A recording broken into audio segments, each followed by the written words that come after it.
Welcome everybody back to another episode of the Power of Story podcast. This is Dashaun, Vice President of Self-Publishing 30 Days. I'm here today with Mr. Art Mitchell, an author, a speaker, a coach. Art, we're gonna get into his story in just a second. I'm gonna get out the way, but I do want to give this man a brief introduction, the introduction that he deserves, so we can hear this powerful story, y'all. So tune in, listen to the quick bio, and we're gonna dive right into Art and let him speak. So Art created the I Am brand to provide support and coping strategies for children and young adults who are being bullied because of their disabilities and to decrease the pipeline of young Black males from school to prison. He accomplishes this by inspiring people for a brighter future and instilling confidence in oneself. Art understands the strategies that empowered him to overcome his own disabilities and have allowed him to become the father, the husband, and the entrepreneur he is today. Mr. Art Mitchell, welcome to the show. Yes, sir. How you doing, Tyler? Man, thanks for having me on, brother. Man, I don't even, where do we begin with this story, right? You're doing so many amazing things. I mean, I guess we need to, let's just dive into the disability. You know, I was reading up on you, doing some research, and it says that at the age of 6, you were diagnosed with a rare eye disease called keratoconus. I almost got it right. Okay. Can you talk Yes, about sir. what that is, just for the listeners who aren't aware of what that is? Yes, sir. I can go back to my story, man. I would like to start from the beginning of what created the Mr. I Am. So, keratoconus is a rare eye disease where it's like your pupil is oval, but mine is bulging out, pressing on my pupil, allowing my vision to be blurry. And how I found out about that, I never forget. I'm gonna take y'all back down memory lane a little bit. I'm 38, so I'm gonna take you back to y'all was 6 years old. So at the age of 6 years old, everybody's main thing is going outside, playing in the jungle gym or playing in the scene. They're doing average 6-year-old things. So I never forget, man. I was in school one day and went in the classroom, everything was looking normal. And the teacher asked me a question. He said, "What's that say on the board?" So at that time I couldn't see it. It was very blurry. I didn't know what was going on because that morning I woke up, I was good, no symptoms and everything. So when I got to school, my life changed. That whole situation, that one moment changed my whole life. So the teacher told me to go to the eye doctor because she says obviously something wrong with my eye. So we went to find out I had a rare disease called keratoconus. And the reason I say it's rare because only 1 in 10,000 people in America have the disease.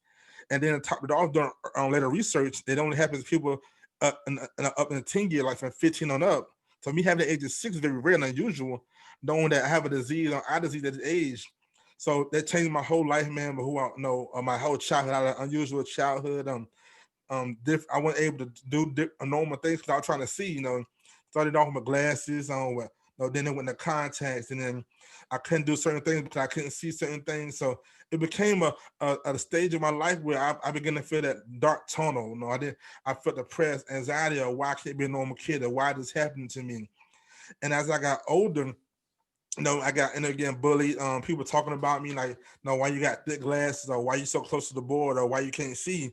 And the questions began to hurt me because they didn't know what I had, and I couldn't explain it to them because they wouldn't know if I told them. Because, like I said, it's very rare. So just leading up to that, man, allowed my life, man, to really change for the worse. I acted out in school. I became, part of the kids that didn't want to do right in life, and I began to have a turning point in my life when God began to tell me that, I'm about to turn your pain into purpose. I need you to really understand what you have and who you are, and begin to know that it's not for you, but it's to help somebody else in the long run. So that's when I began to really, man, venture out, man, and find out who the real Art Mitch was. Man, that's some powerful stuff, Art. And you touched on something huge, which is kind of a running theme throughout this show, through the power of story. And that's that you were able to turn your pain into purpose. So Yes, sir. at which point did you make that shift? Like, what was that like? Was it in your younger years, or was it more into adulthood when you started to make that shift?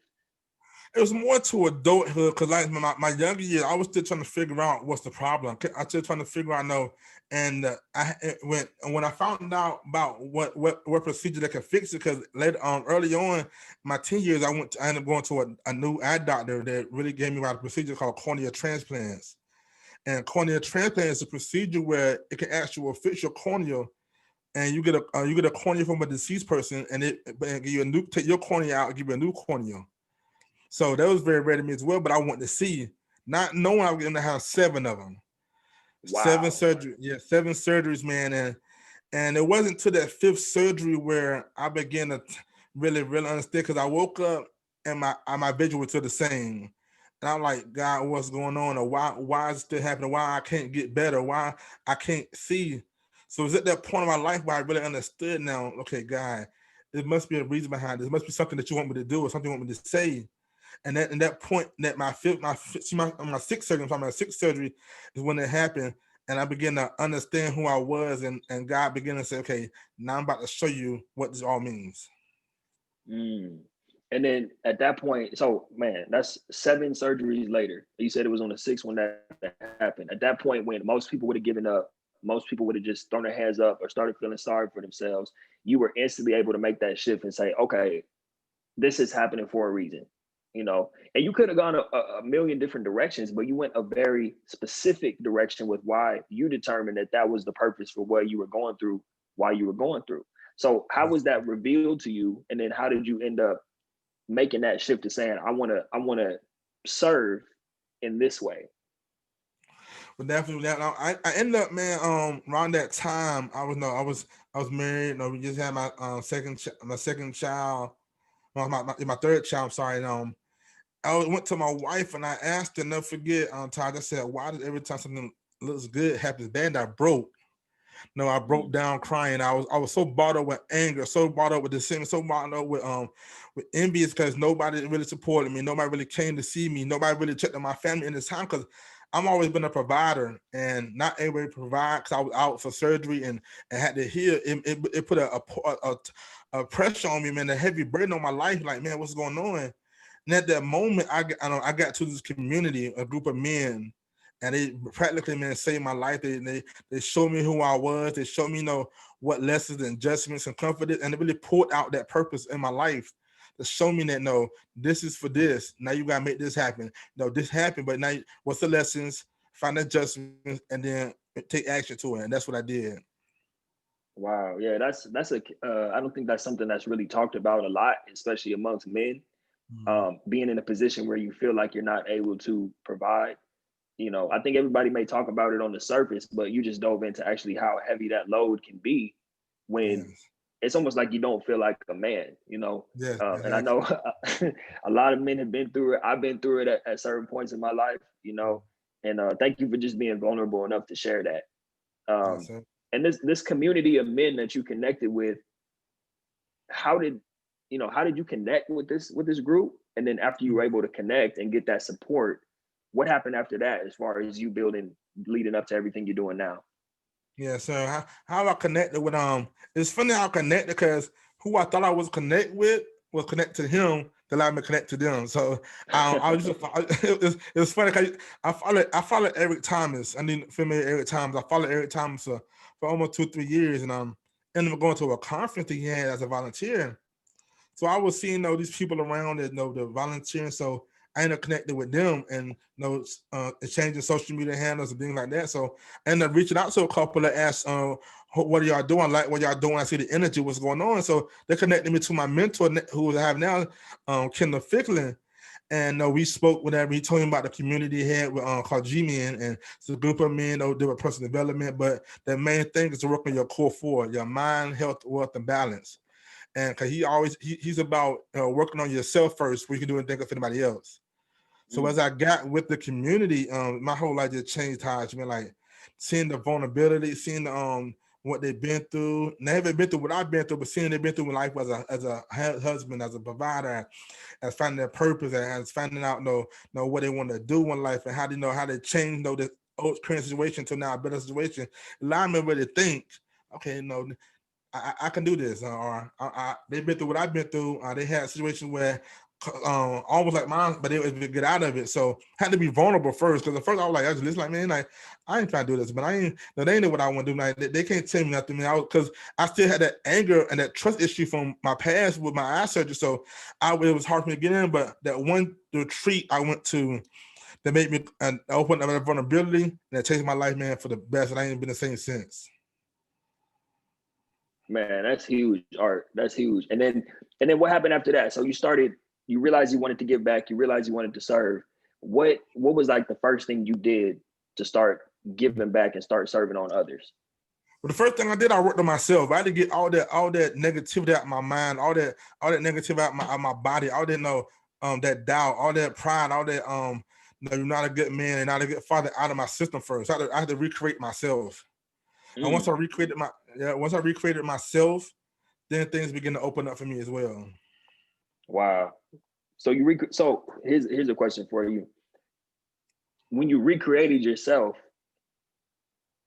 who did you see yourself becoming in the world? Like what was the new contribution that you wanted to make once you recreated this new version of art?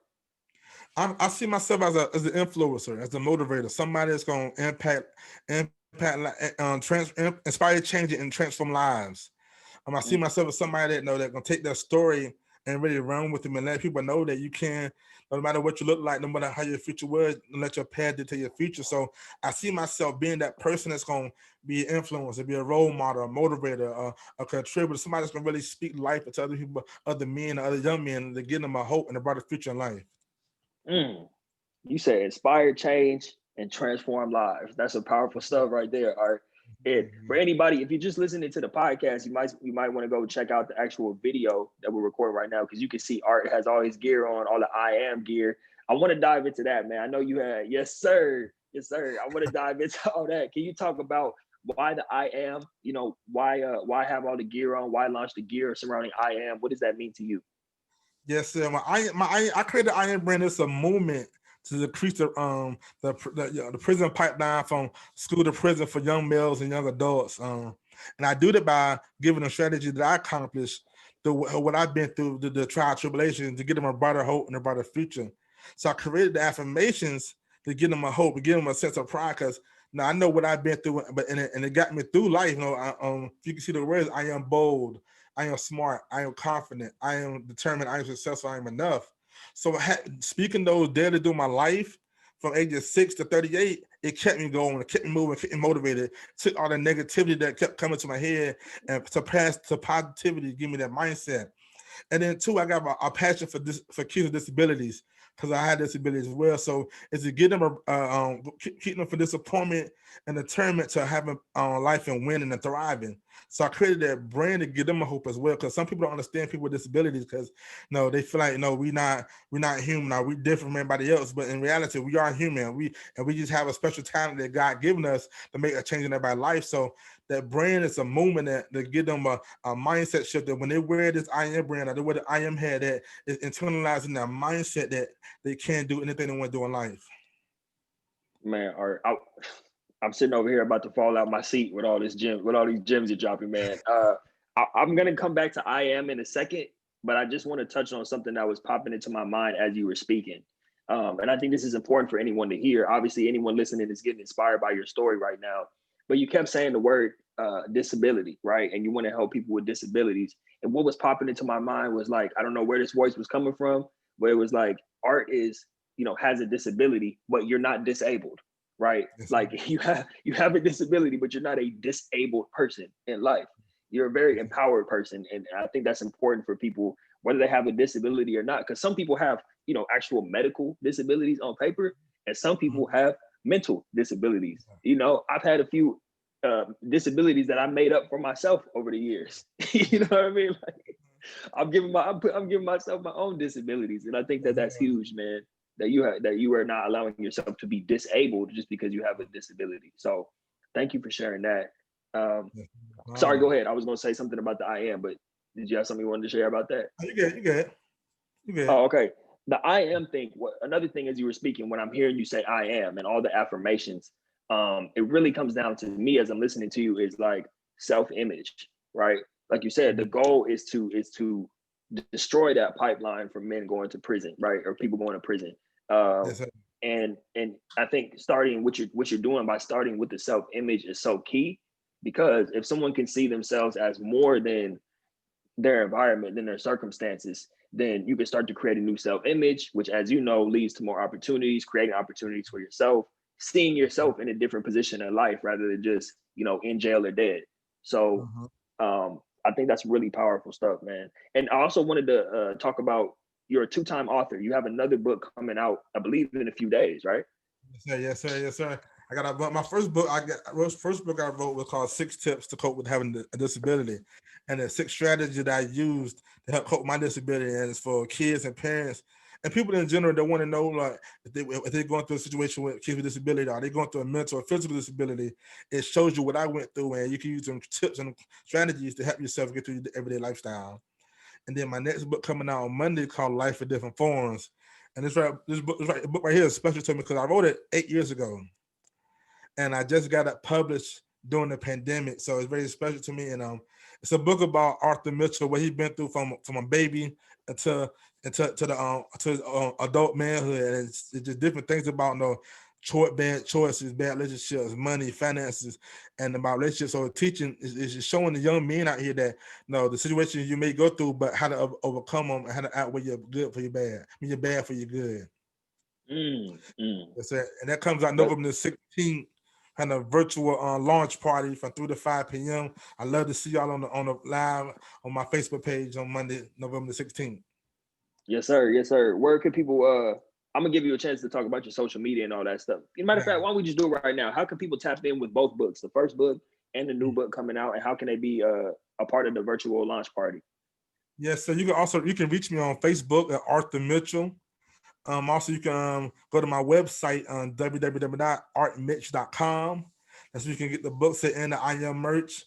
And also you can reach me on my Instagram at Successful Arthur, and I'm also on LinkedIn at Arthur Mitchell. Yes, sir. Yes, sir. I just want to, make sure people can tap in right now. We're gonna run that back one more time at the end, just so people know where they can tune in. Can you talk about your company is it Zaj or ZAJ Inspiration? Zaj. Yes, sir. Zaj Inspiration. Yes, so Zaj Inspiration is my company, and it stands for my 3 kids, Maya, Ariana, and Jaden. And the Zaj Inspiration, and is my company, man. I let my kids know that they're part of who I am, and as I begin to build this legacy, they're gonna be a part of everything I do. And what is just my company, man. We do with my I Am brand, with my speaking, and with the different things I do with the community. Also for my wife, she about to next year having her phase 1 and phase 2 for with men in prison. So just a company in general, we doing that for service to help people out and to give motivation and hope. Man, that's powerful, man. And you touched on one of my favorite words, Art, legacy. So we got to talk about legacy. You already touched on it quite a bit, but I just, what is when you think about your legacy, when you're no longer on this earth, what do you want your legacy to be? How do you want people to remember Art Mitchell? I want people to remember Art Mitchell, somebody that took his pain and took his purpose, somebody that didn't let the way they feel affect the way they flow. And he was able to show people that you too can do it, that anything is possible. And also for my kids to really understand how hard their dad worked, or what it took for their dad to get where they at, and how to overcome their different situations they may go through in their life by seeing what I went through and how I overcame mine. Man, I think you're already doing a great job of doing that, Art. And you're just getting started. It's you're well on your way to doing that because you're doing it already. You know what I mean? So that's super powerful. I just really want to just wrap up with you giving some advice. I think it's important for people, whether they're in your situation or maybe they're going through a hard time right now. They've been impacted by COVID. Just people who are on a mission. And can you just talk about what it means to not allow, like we talked about earlier, not allow any disabilities to disable you? Can you just give some advice or words of encouragement to those people? Yes, sir. First thing I want to tell y'all is continue dreaming. I know somebody out there, man, had a goal and dream and about to start it in January, and boom, COVID hit, or racial injustice hit, and so much stuff hit. But keep dreaming, and whatever you have that you want to do, it can be accomplished. And also, too, man, to let you know that everything we do, got to remember not about us. And my mentor tells me this all the time: don't let the way you feel affect the way you flow. So no matter what, yes, sir, no matter what you're going through, understand that you can't let how you feel affect who you want to impact, or who you want to motivate, who you want to encourage, because you got to wake up daily understanding that it's not about you, it's about them, and seeing who you are, how you are overcame it, so they can have the same encouragement and mindset shit to push past their fears and their doubts and become somebody better than who they are. Oh my goodness. Don't let the way you feel affect the way you flow. Oh my goodness, man. Yes, sir. You know it's crazy. A lot are going to budget review because I'm affected by it, right? And that's something that I really try to focus on is not allowing myself. Like I woke up today. You probably couldn't tell by the interview, but I woke up this morning in a funk. I have no idea why.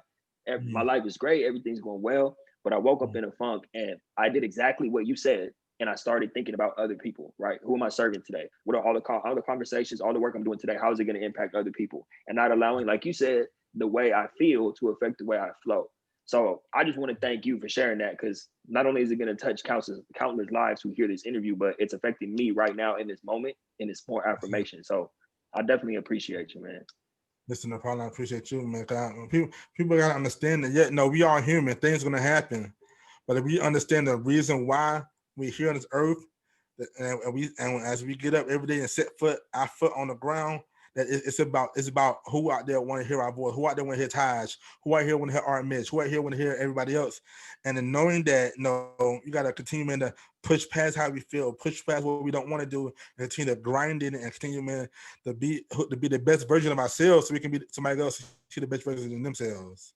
Yes, sir. All right, man. I'm already gonna get some of the gear, some of the I am gear, but I have a special request, man.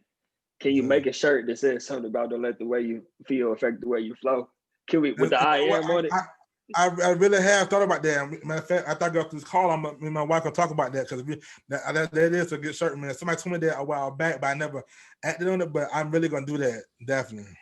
Hey man, please let me know. We follow each other on social media now, so when you drop that, please let me. I'll be the first one to get one, man. So, hey, well, Art, I appreciate you coming on today, man. This has been invaluable information that you shared. Like I said, for me included. So I'm getting value out of this too, and I'm the one doing the interview, and I definitely appreciate it. One more time, please tell people how they can get in touch with you and support everything that you're doing. Yeah, so you can catch me on Facebook at Arthur Mitchell. You can reach me also at Instagram at Success with Arthur.